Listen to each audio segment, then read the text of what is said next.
Fire is the only thing you own that also owns you. You didn't tame it, it tamed you. It shrank your jaw, it shrank your gut, it grew your brain, and it made it impossible for you to ever live without it again. Every other animal on Earth can eat its food raw and be fine. Drop yourself in the wild with no fire, and you would slowly starve. This is the story of how a wildfire turned an ape into a human. Start with a gorilla, one of our big strong cousins. It spends around 8 hours a day just chewing leaves to stay alive. Chimps are the same. Up to half their waking hours are spent chewing. Raw food is bulky, tough, and stingy with the energy it gives back. You eat dinner in 20 minutes, then walk off to do anything you want. That gap of hours between you and the ape comes down to one thing: fire.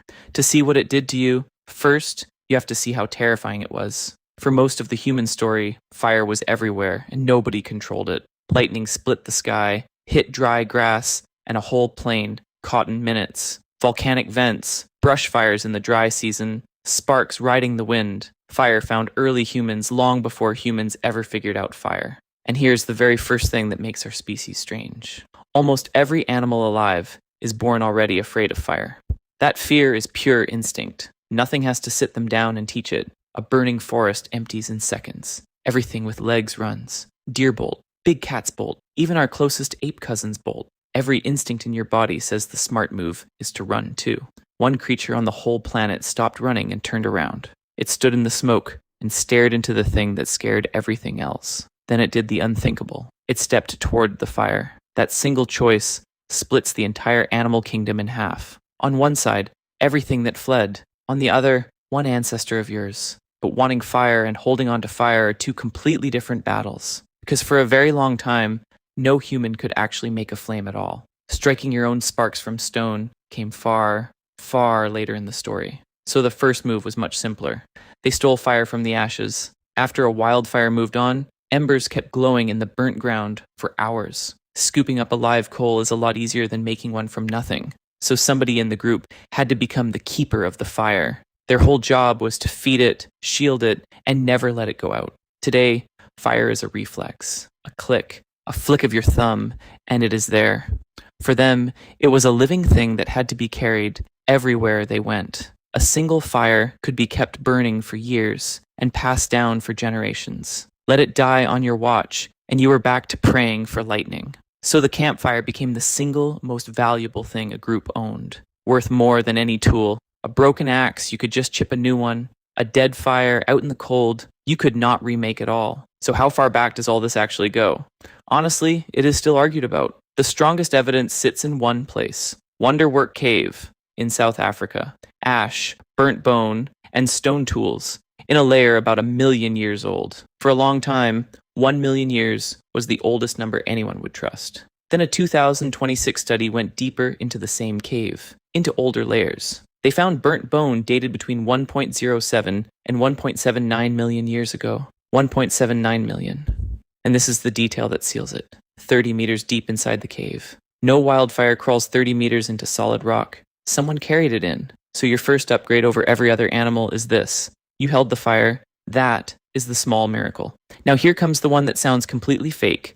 Fire did not just keep your ancestors warm, it rebuilt them from the inside out. To really see it, line up two relatives side by side. On the left, an ape ancestor. Heavy belly, small skull. On the right, you.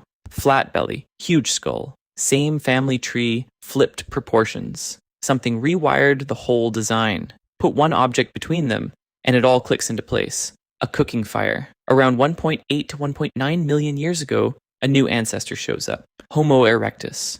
And its skeleton changes in a bundle, every change pointing the same way. Lighter jaw, smaller teeth, shorter gut, and a much bigger brain case. Every single one of those fits one kind of food: soft, cooked, calorie-dense. The man who tied all this together is Richard Wrangham at Harvard. His idea is the cooking hypothesis, and it starts with a simple problem. Your brain is a monster. It burns 22 times the energy of muscle. A raw diet simply cannot shovel in enough fuel to run a brain that big. Wrangham figured Homo erectus would need about 12 pounds of raw plants a day. Nobody has the hours in a day to chew that much and still do anything else. Cooking cracks the problem. It does part of the digesting before you swallow. With his student Rachel Carmody, he actually measured it. In mice, same food, 4 ways. Raw or cooked, whole, or pounded into paste. The mice on cooked food gained more weight from the exact same meat. Same calories on the label, but more energy actually reaching the body. Here is why. Raw starch is packed too tight for your enzymes to break in. Heat swells those grains until they burst wide open. The enzymes walk right in. Cooked protein unravels the same way, so your gut can slice it far faster. So where does all that freed up energy actually go? For that, back to 1995. Leslie Aiello and Peter Wheeler. The expensive tissue hypothesis. 2 organs in you burn energy far faster than everything else, gut and brain. Both cost a fortune to run. A body can rarely afford both at full size. So evolution strikes a deal. Cooking made digestion cheap, so the gut could shrink, and the energy that gut used to burn flowed straight up into the brain. Your gut today runs at about 60% of the size expected for our body. You are walking around with a budget stomach bolted to a first-class brain. Strip it down to 5 words. We traded belly for mind. And here's the twist that most people get exactly backwards. You did not grow a big brain first and then get clever enough to cook. You started cooking, and the cooking is what paid for the brain to grow. Fire traded your gut for your mind, and it never once asked your permission. Now I have to be straight with you, because honest science stays honest. The cooking hypothesis leads the field, but it is genuinely contested. The sore spot is timing. The body shifts near 1.8 million years ago, but rock-solid evidence of controlled fire shows up later, leaving a gap. The main rival idea is meat and bone marrow, with no fire needed at all. Crack open a fresh bone, and the marrow inside is dense, raw fuel. That extra fat could have kicked off brain growth before cooking took over. So hold the cooking story as a strong lead, not a closed verdict. But fire did one more thing to the body that raw meat could never do. It made the food safe to eat. Raw wild meat is a minefield. Fresh kill is loaded with things that want to live inside you. Bacteria like salmonella, parasites like tapeworm and trichinella. Push the heat past 60 degrees and their machinery falls apart. They die. A cooking fire is the oldest sterilizer on the whole planet. So every cooked meal was also a meal that would not lay you out sick. Fewer parasites means less energy burned fighting them, more kept for you. So fire fed you more and poisoned you less. Now the strangest proof of all, the evidence that fire rewired you is written right into your own genes. In your saliva, there is an enzyme called amylase that attacks starch. The gene that builds it is called AMY1, and here is the wild part. A chimp carries 2 copies of it. A Neanderthal carried 2 copies as well. You can carry as many as 20. More copies means more amylase, which means you break down starch faster. Your body physically multiplied the tool for a life of cooked, soft food. Chimps never made that jump. Neanderthals never made it. You did. Want to feel it? Run your tongue over your own small, flat teeth right now.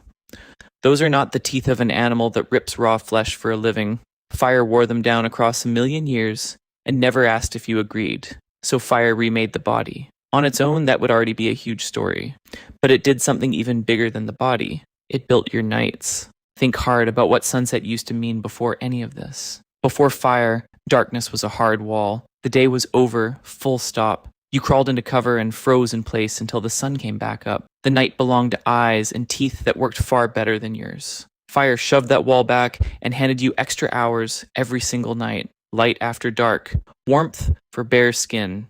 A ring predators would not cross. Anthropologists estimate fire added up to 4 hours to the usable day. So people stayed awake together after dark for the first time ever. Fire even changed something you would never guess, how your ancestors slept. Historian Roger Ekirch dug through centuries of old diaries and court records. Before bright artificial light, people did not sleep in one long block. They slept in 2. A first sleep, a waking hour, then a second sleep. In that quiet gap around midnight, they sat up by the glowing coals. They talked, they prayed, they tended the fire, then drifted back down.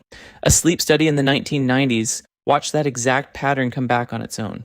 Give people weeks of long dark nights, and the 2 sleeps quietly returned. Honest note. Some historians argue how universal this really was. But fire is what stretched the night long enough to hold a middle at all. And in that stretched out evening, the real magic started up. Talk. An anthropologist named Polly Wiesner proved this with real recordings. She recorded the Juhwansi people in Botswana, by day and by firelight. By day, the talk was practical. Who went where? What plant is ready? By night, around the fire, most of the talk turned into stories. Ancestors, distant camps, the law of the group, myths about the world. The firelight is where culture itself got told and passed along. Wrangham argues fire did more than feed people. It paired them up. Cooking needs time and a fixed spot, so a home base finally appears. One tends the hearth and the food. One ranges out and brings more back. That is a division of labor, and it is wrapped entirely around a fire. That hearth is the oldest rough draft of a home that exists anywhere. Now glance at your own dinner table for a second tonight. A circle of people. Warm food in the middle. Talk. Moving around the ring. Sound familiar? It should. It is the very same shape as that campfire. Your family dinner is a campfire that simply stopped moving. Same circle, same warmth, same stories. Just a million years apart. Step all the way back now and total up what a single fire actually did. It reshaped the body you are sitting in at this exact second. It grew the mind you are using to follow every word of this. It made your food safe, and it invented the evening you unwind in. And you have never once stopped to say thank you to it. Because to you, fire is just a button on a wall. You turn a dial, a blue flame appears, dinner is ready, no thought at all, but an unbroken line runs backward from that tidy little blue flame, back through every stove, every hearth, every campfire, without one gap, all the way to one ancestor who walked into the smoke and lifted a coal. The fire that built your body, your brain, and your dinner is one fire. You think you tamed it. Fire tamed you. And it made you human. So here is my honest question for you. Could you last 1 week on raw, wild food with no cooking at all? Be honest. Tell me in the comments. I read every single one.